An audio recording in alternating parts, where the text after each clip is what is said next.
the beginning of CQI, SCI was setting up a number of different protocols, brewing standards, more of the science behind, what we know today as cupping, or other educational programs in brewing and barista training and all of those things, that there would be more of a scientific approach that then everybody could embrace. SCAA could then, kind of cross-pollinate with the standards and work that CQI had done in the very, very beginning as a sensory framework, as a brewing standard. All of the things that we just kind of know and feel that all have come from SCAA, but actually the engine behind it was CQI and TED developing those standards so that they could be supported by both organizations. The Introduction to Regenerative Coffee Farming workshops are now available on demand in English, Spanish, and Portuguese. For coffee producers, the workshop is available for just $10, and for everyone else, it's $20. Led by our incredible professors, the workshop is packed with practical knowledge and strategies to help coffee farmers and the entire coffee industry adapt to the challenges of climate change, rising costs, and market demands. If you're a business owner, this workshop is a great and affordable way to inform your employees about the challenges ahead while also supporting Mapper Forward. Head to mapperforward.coffee/workshops or click the link in the description to purchase the on-demand version and start your journey towards a more sustainable coffee future today. Welcome to the Daily Coffee Pro by Mapper Forward, friends. I'm your host, Lee Safar, and this is episode 3 of a really interesting conversation with Darrin Daniel from Cityful Press Coffee. Darrin is based in Portland, and we are talking about the politics in coffee pre and post Houston. The reason I mention where Darrin is based is because Darrin is, being in the United States, a lot of the context of the conversation that we're having is from the American perspective, because that's the coffee industry that Darrin has spent most of his time in. And a lot of this stuff that we've been talking about, folks, really does have a lot to do with some politics between the United States and Europe. And we'll talk a little bit about that in this episode, because as I mentioned, in this series, the theme is the politics in coffee pre and post Houston. In this episode, we're talking about the roots of the SCI, the SCA, and the CQI. That is all very important because the way that these associations or non-profits were formed has really taken evolution over the past, ever since they were formed. And so the thing that happened in Houston earlier this year really does involve at least, 2 definitely major parts of those 3 associations. But they're all very intertwined, and they didn't all start the way that they have finished off. The SCA, for example, that's only a recent thing. Before that, it was something else. And it came from something else. So in this episode, Darrin, as we talk about the roots of the SCI, the SCA, and the CQI, let's start by reminding people what those 3 things are. What are they? Sure. Well, there's an evolution of the beginnings of what was SCAA, which started in 1982 and sprung out of a report that was funded by ICO, International Coffee Organization, and the National Coffee Association, which had a subcommittee prior to 1982 that looked at the specialty coffee Arabica. That's the early committee name was NCASA. So by 1982, we started the formation of the Specialty Coffee Association of America, and then soon thereafter, the formulation of the Specialty Coffee Institute, which Ted Lingle eventually became the director of. And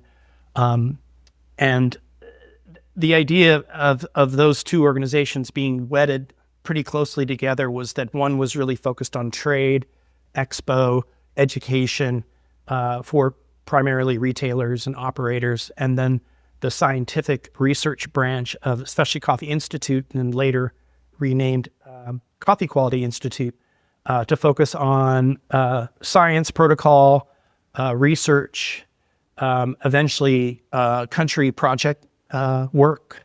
And so that's that early kind of happening, as we get into the early 90s between the associations. The CQI eventually just kind of, officially separated into its own nonprofit. So, right. Yeah. So, folks, when you hear us say SCI in this conversation, we are not talking about the Sustainability Coffee Institute that most of you will have been hearing about post what happened in Houston.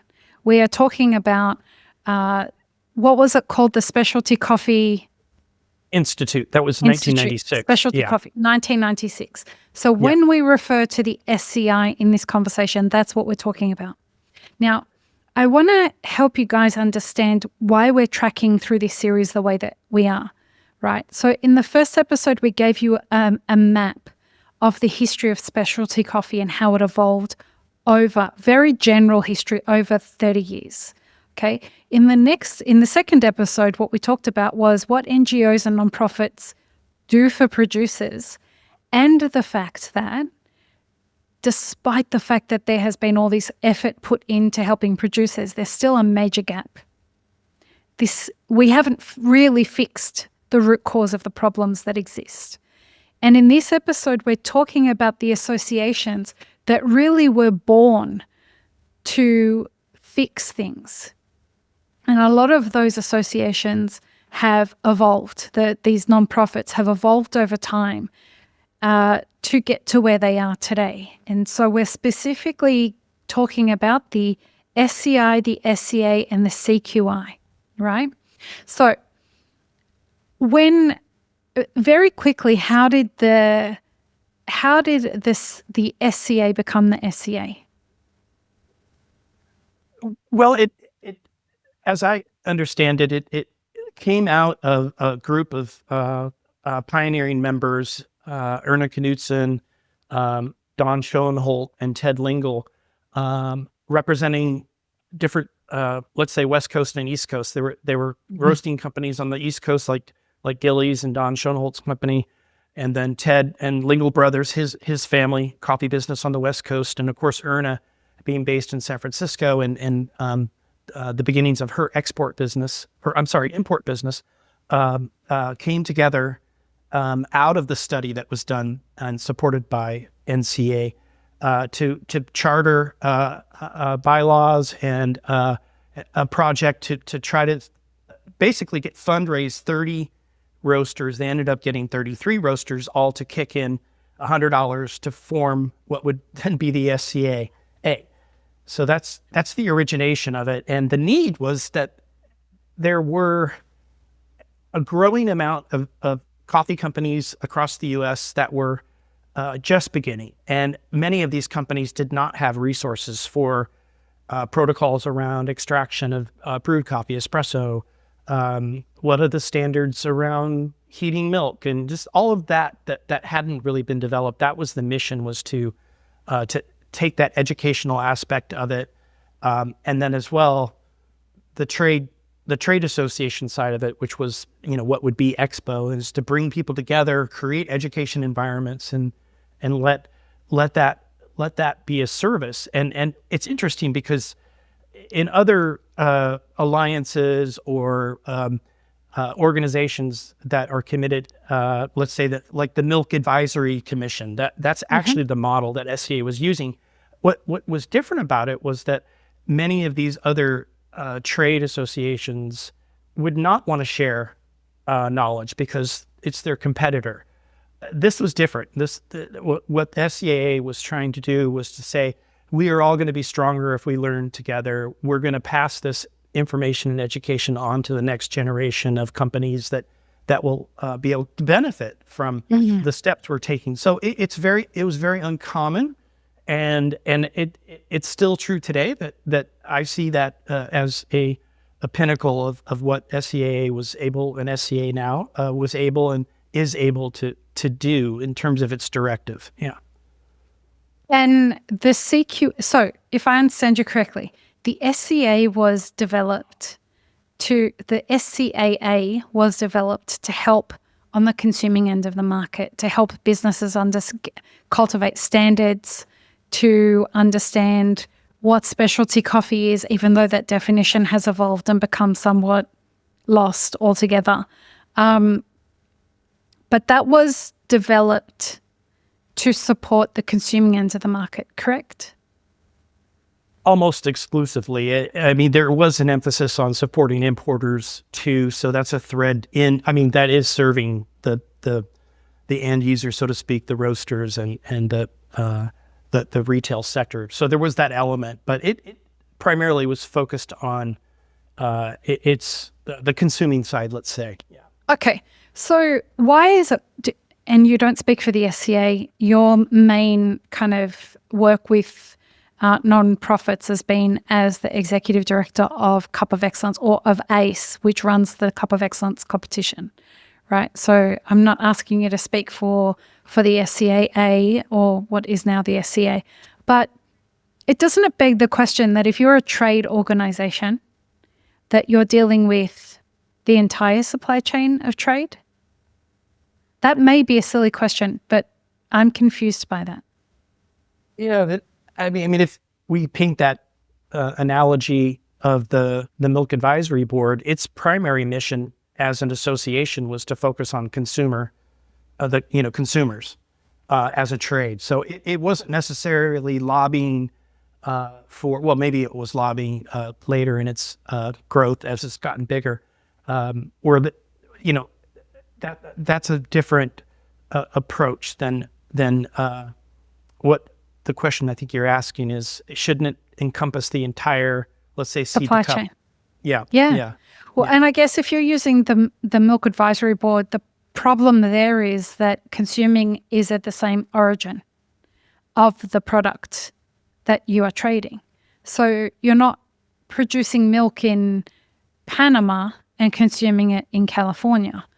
The milk is produced in the United States and it's consumed in the United States, typically. Right? Predominantly, but there are different right. sectors within. If you look at the beef industry, a lot of product is coming out of Brazil and being traded all over the world. Right. So it depends. But in this instance with coffee, yes, it's uniquely different because we only have about 1% of production in right. the U.S. and Puerto Rico, and California obviously is one of them. And I guess we'd go back to looking at the specific bylaws of what is the determination of the mandate. The trade. Yeah, the mandate.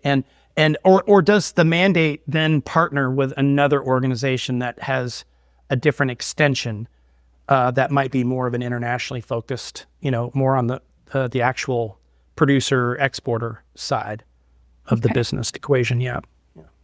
And so from the SCAA, what's the relationship of the SCAA to the SCI and the CQI?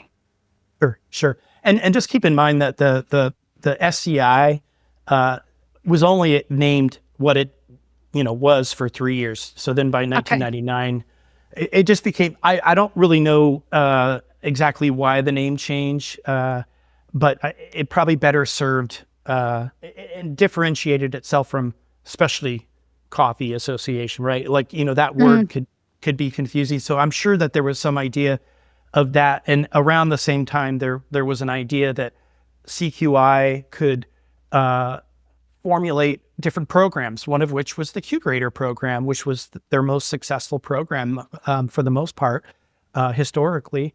But there soon became a directional change after Margaret Swallow had left, formerly with Procter & Gamble, and then ran CQI, and then eventually Ted came in and led that. And then at that time, David Broach, who would later become the director for many years for CQI, there seemed to be a strong interest in research internationally, best practices internationally. And a good example of that is the processing courses that are now very, very popular with CQI. So the evolution of it was that we'll intersect, but we have our work to do in the industry, CQI, and then SCA has their work to do.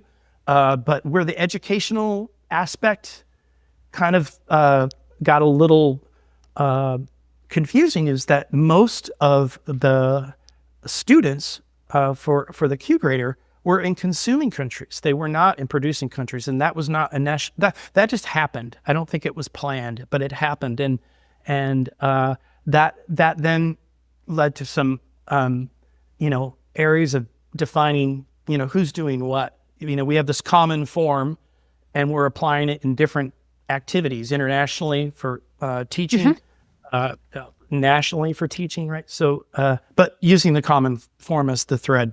Amongst other, with the Q, there were many other different applications to receive your certification beyond just calibration and cupping. So if I understand it correctly, the SCAA is created as a trade organization to take care of education and trade in consuming country, and that's their lane. And then the CQI is created to take care of program work and development work, as well as quality work at origin.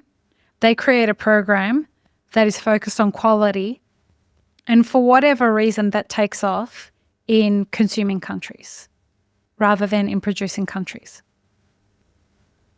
Yes. I think the only one maybe adjustment in that assessment is that the beginning of CQI, SCI was setting up a number of different protocols, brewing standards, more of the science behind, what we know today as cupping, or other educational programs in brewing and barista training and all of those things, that there would be more of a scientific approach that then everybody could embrace. SCAA could then, kind of cross-pollinate with the standards and work that CQI had done in the very, very beginning as a sensory framework, as a brewing standard. All of the things that we just kind of know and feel that all have come from SCAA, but actually the engine behind it was CQI and TED developing those standards so that they could be supported by both organizations. So I hope that helps. Yes, that's very helpful. So okay. When do things start getting choppy? Because clearly, for at least the last, let's say, 10 years, but at least let's say for the last 5 years, things have appeared quite tense between as the SCAA and the SCAE. So for those who don't know, the SCAA, do you want to tell how this happened, Darrin? How did the SCAA and the SCAE come together? Well, that was work that the merger took place around 2017. That had been, I had served on the Sustainability Council with SCAA and prior to the merger, and we were already aware of the fact that there was a discussion about this, and that there are always going to be people that are for and against change. Mm-hmm. And there was an active group of people that did not really want to see the merger happen. My position was, this is the growth, this is what's happening. Let's just hope that we get it right. So giving looking up to the leadership and saying, if you think this is the right move, then I'm going to be supportive. But with an eye on it, and to make sure that what would then come after that would be productive and stay on mission.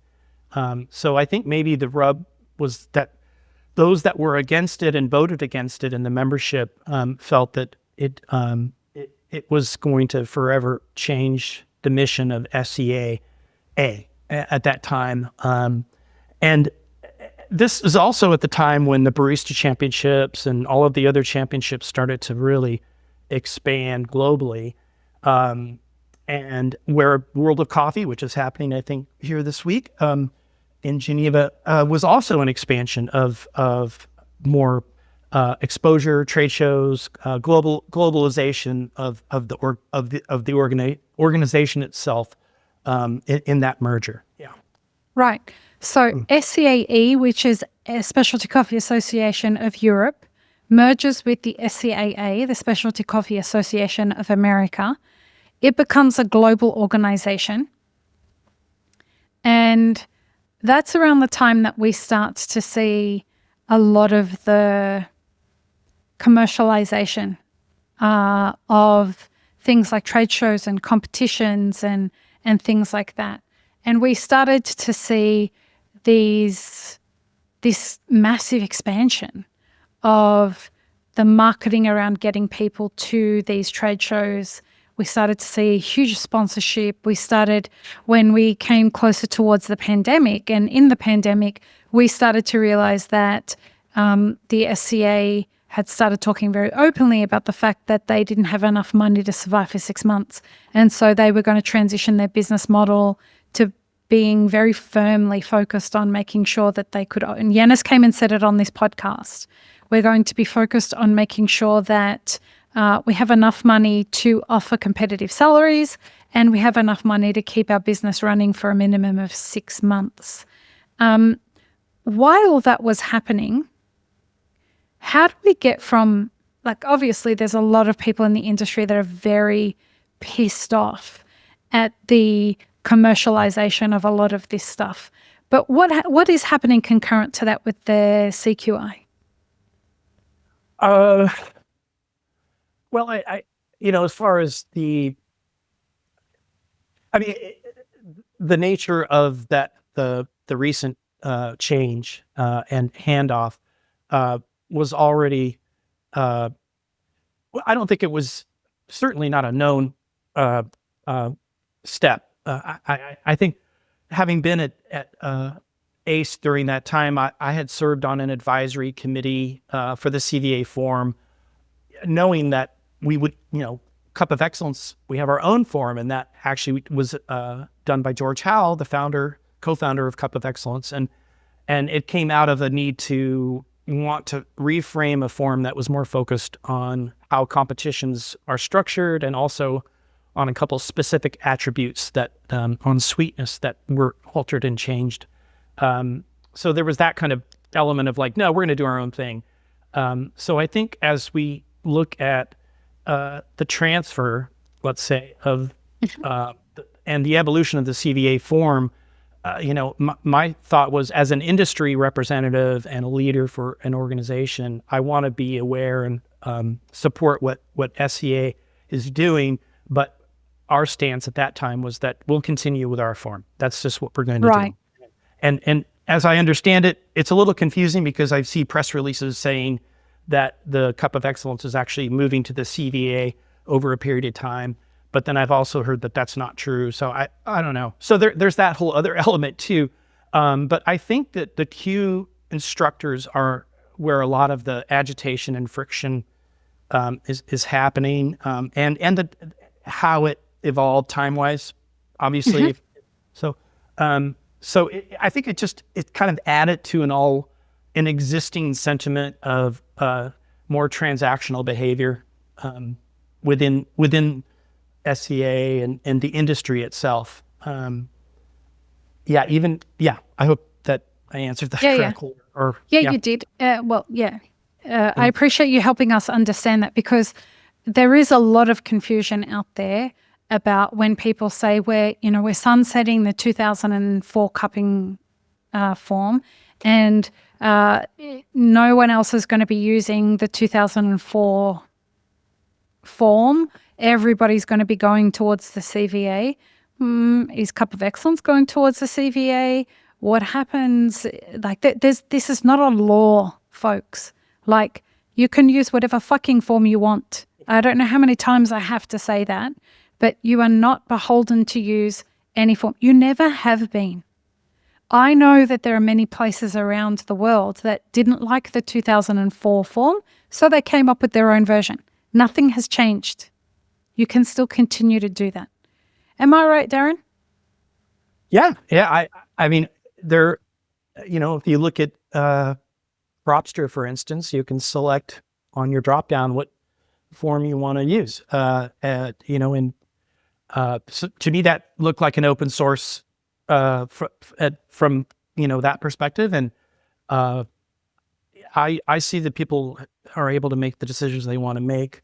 I think the question of calibration around that, from a business perspective, is going to be challenging if there seems to be a difference. Let's say there's more of a variance between the CVA form and the final number, which could equate into a premium or not. And if those numbers, and I, from my personal experience using the COE form and the SCA form with the same coffee, I'll get a different result. And it's about a 1.5 point difference for me. And I've noticed it and it's personal, it's my behavior, it's how I relate to the forms and the attributes. But even there's a different number. And I don't know how any of us get around that, but the idea that what form you use is your personal choice. And many importers that I know that are cupping hundreds of samples throughout a few days or a period of time during peak harvest have modified forms to suit the speed to market that they have to serve. Taking elements of attributes and then modifying that. I've seen hundreds of spin-offs that people apply. So therefore, yes, anything you want to use, or don't use it at all. I'm sure there are companies that don't use a cupping form and just say, I like it, I'll buy it. I don't know many people that do that, but I'm certain. I think it's important to have some guardrails. A system. Yeah, a system. And also a history. You're building information about the coffees you're purchasing year over year over year. And it's a business window that's incredibly important, I think. So yeah. Okay. In the next episode, folks, we're going to talk about what are the potential opportunities that exist in this moment to impact coffee. I am one of the people who thinks that we're having the wrong conversations in coffee. And I think that the moment that we're experiencing, the moment that Houston gifted us, was the opportunity to assess, are we looking at the things that we need to be looking at to actually impact coffee? Because as we spoke about throughout this series, we've demonstrated what the history of coffee has been. We've demonstrated the role that nonprofits and NGOs played, and they still didn't solve the problem. And we demonstrated where the SCA and the CQI came from, and they arrived at a place that created, to use a Lee word, a clusterfuck. So here we are now trying to look at, well, what's the potential that exists in this moment to actually affect coffee and impact coffee in a way where we can actually get some change. So this is the guy that you want to talk to when you're having this conversation. He's on boots on the ground at Origin, talking to people who deeply respect him. So join us for the next episode, folks. Peace, love, and peanut butter. Have an amazing rest of your day. This episode is part of a 5-part series produced by Mapper Forward. Check the full playlist and guest details in the show notes, as well as how you can support our work in the coffee industry. Become a premium YouTube subscriber, explore our Patreon and any brands we've partnered with to bring you this podcast. Please don't forget to like, share, and subscribe. It really does help us grow our audience.